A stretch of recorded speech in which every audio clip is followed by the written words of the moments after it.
Okay, so tell me a little bit about pushing boundaries, how did it get started? Yeah. So Pushing Boundaries, its original name was actually Next Steps, and it was started in 2005.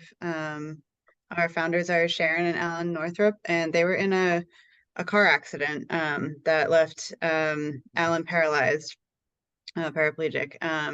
And at the time, it was in the hospital for a while. He did his PT and OT, which got him to a certain point. And then it kind of felt like options ran out. So they went down to California and found a place down there that did exercise therapy and kind of helped Alan rehab a little bit more, got stronger and got him to a certain point where he was like a little bit more comfortable and independent. But after a little while, they missed Washington and wanted to come back up here. So they came back up. At this point, Alan had acquired a bunch of different equipment, and they decided to put it all in one place and kind of open it up to other people with spinal cord injuries, so that the equipment would get more use.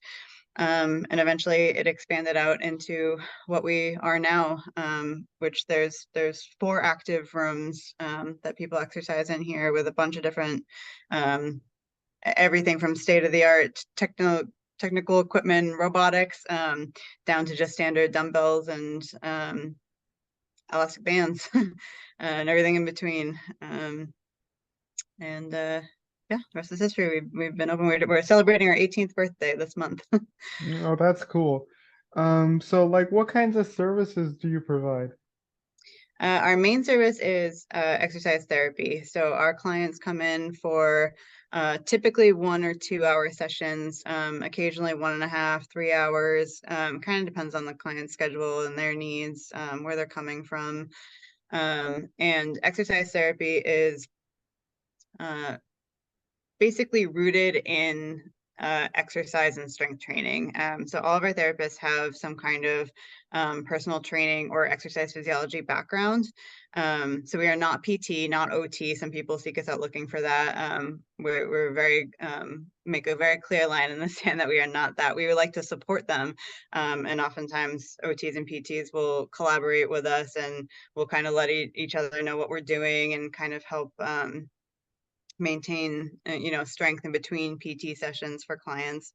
But generally speaking, people come to us because they want to get stronger in things not bound by insurance. So if somebody wants to be able to um, you know hold their child in a more comfortable way, or not be worried about dropping things as they're holding them, or want to be able to walk safer, um, we kind of help people get to a point where they feel stronger and more independent on their own.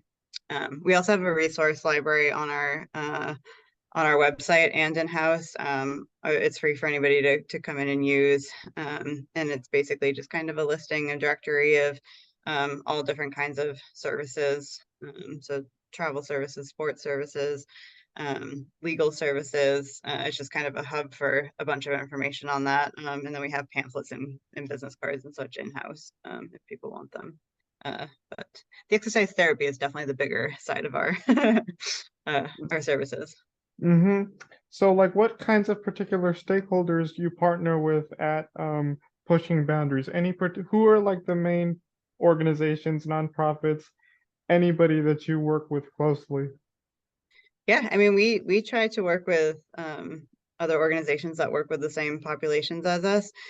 So I saw you did an interview with Kenny recently from the Here and Now project, and they just had one of their support groups at our facility this past weekend.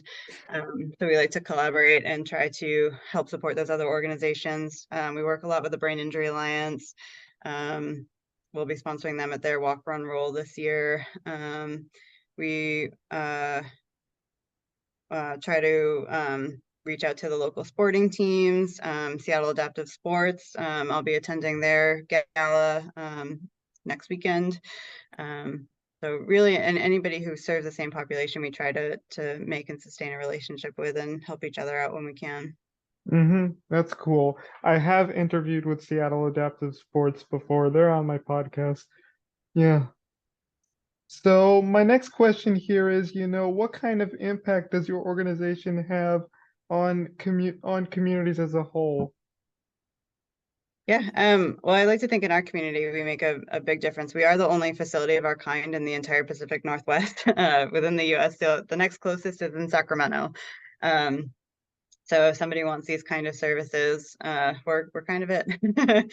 And aside from just being a place where people can come and exercise and gain that strength and independence, it's a place where people can come and be comfortable with who they are and talking with people who have similar life experiences, which we've found over the years that is not always the case for a lot of our clients.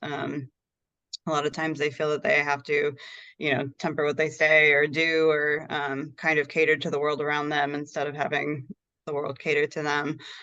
So we try to, make it as accessible in house, as comfortable in house. We encourage clients to, seek each other out and talk to each other if they have advice for each other. A lot of our clients will give each other travel advice and equipment advice, and even if like personal hygiene advice, anything that they can't necessarily get in typical conversation outside of a facility like ours. Mm-hmm. Lastly, how do you create an inclusive and welcoming environment for people with disabilities, as an organization? Yeah, I mean, we try to be as inclusive as we can. Obviously, many of our clients are in wheelchairs, power chairs, use canes or crutches. So we try to accommodate all different kinds of mobility devices. And it's a learning curve. And as things change, we try to have our facility keep up and make sure we're being as accommodating as we can to our clients, and making sure again that they're as comfortable as they can be here, that we have the supplies that they need, and that everything is accessible for them here. It's really important to us. Mm-hmm. Yeah, those are some important points there.